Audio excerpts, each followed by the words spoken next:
বলেন ওয়া মা খালাকাতুল জিন্না ওয়াল ইনস, আমি আল্লাহ তাআলা ইবাদত বندگی করার জন্য আমি আল্লাহ তাআলা বিচার দিব দুই জাতি। ওয়া মা খালাকাতুল জিন্না, আমি আল্লাহ সৃষ্টি করেছি জিন, আপনারা আমাকে সৃষ্টি করেছেন জিন, এইজন্য আল্লাহকে কোরআনে বলেছেন জিন। জিন শব্দের অর্থ অদৃশ্য, এইজন্য আমরা জিনদেরকে দেখি না।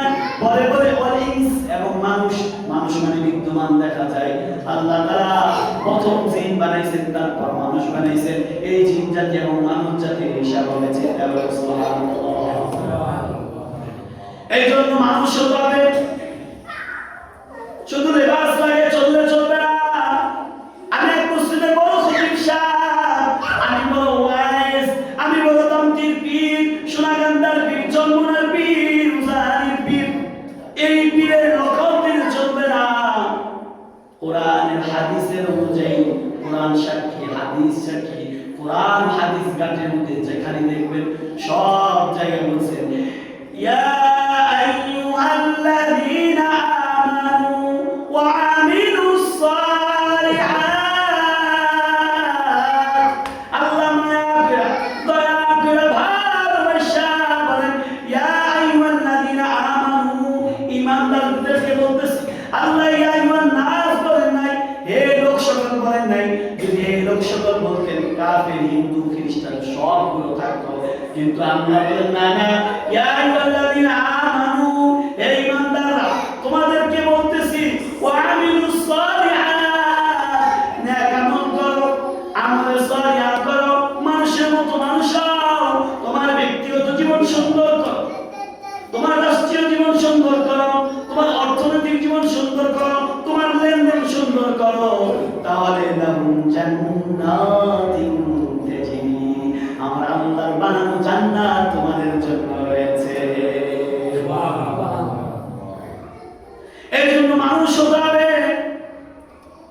নিজের পরিবারকে মানুষের তালিকার মধ্যে আনতে হবে। মনে রাখবেন দুনিয়াতে আসা সহজ, কিন্তু দুনিয়া থেকে ইমানদার হয়ে যাওয়া বড় কঠিন। মনে রাখবেন আপনি আমি দুনিয়ার মধ্যে কেউ অর্থ ছাড়া, কেউ কোনো ফিকির ছাড়া, এই যে আমি মসজিদে ইমামতি করতেছি, এখানে আমার স্বার্থ আছে। স্বার্থ ছাড়া যেমন কোনো মানুষ দুনিয়াতে চলাফেরা করে না, ঠিক রব্বে কারীম, যদি আল্লাহর কোনো স্বার্থ নাই, কিন্তু তারপরও আল্লাহ রব্বে কারীম একটা রুলস, একটা সিস্টেম করে দিয়েছেন।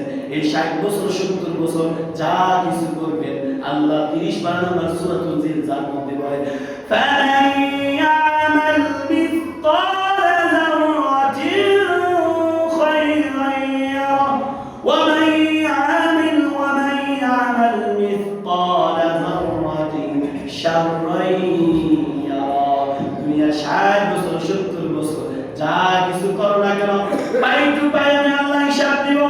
তোমার যৌবনের হিসাব দিব আমি আল্লাহ, শিশুকালের হিসাব দিব আল্লাহ, তোমার ভরপুর যৌবন দিছি এই যৌবনের হিসাব দিব আমি আল্লাহ, বৃদ্ধকালের বয়স হিসাব দিব আল্লাহ।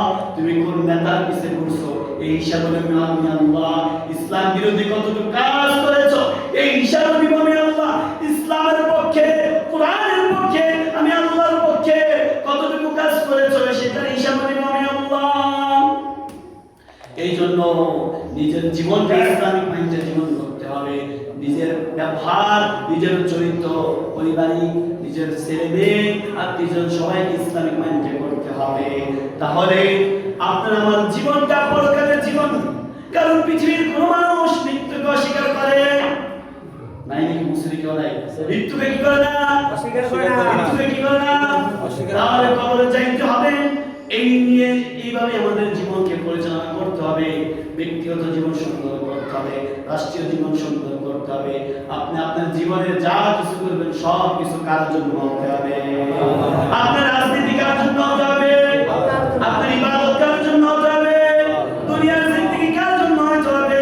কারণ আমি আপনার না, আমরা কার গোলাম, আমাদের সৃষ্টিকর্তা কে? মানে বানিয়েছে কেউ, মানে আমাদেরকে বানিয়েছেন কে?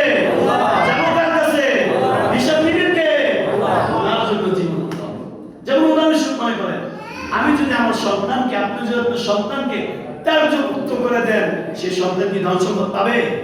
অস্বীকার করে। অথচ সে আপনার পুরুষের সন্তান, আপনার রক্তের সন্তান, কিন্তু আপনার সাথে বেয়াদবি করার কারণে অথবা সমাজে আপনাকে এমন ভাবে কলঙ্কিত করেছেন, সবার সামনে ঘোষণা দিলেন আজ থেকে আমি আমার সন্তানকে ত্যায্যমুক্ত করে দিলাম, সে আমার সন্তান না, আমার ধন সম্পদ পাবে না, সমাজের মানুষ তোমরা সাক্ষী দেবো।